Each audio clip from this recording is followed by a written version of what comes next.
សកម្មភាពសប្តាហ៍ទី4ខែមិថុនារបស់ឯកឧត្តមយ៉ាមសវណ្ណាប្រធានព្រឹទ្ធិភូឧត្តមក្រុមប្រឹក្សាពិគ្រោះនិងផ្ដល់យោបល់តាកែវថ្ងៃអាទិត្យ4កើតខែអាសាឍឆ្នាំម្សាញ់សប្បុរស័កពុទ្ធសករាជ2569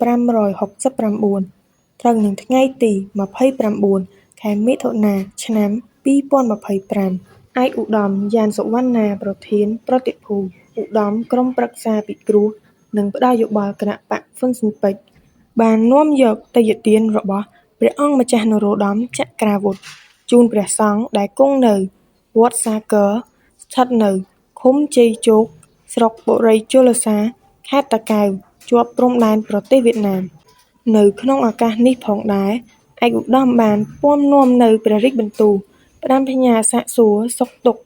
របស់ព្រះអង្គម្ចាស់នរោត្តមចក្រាវុធជាសមាជិករដ្ឋសភាប្រគេនជូនចំពោះព្រះសង្ឃលោកតាលោកយាយផងដែរ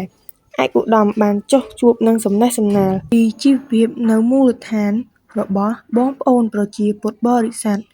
និងប្រជារាស្ត្រប្រកបដោយការរីករាយរាក់ទាក់ព្រមទាំងបានជូននូវអំណោយរបស់ព្រះអង្គម្ចាស់នរោត្តមចក្រាវុធមួយចំនួនផងដែរ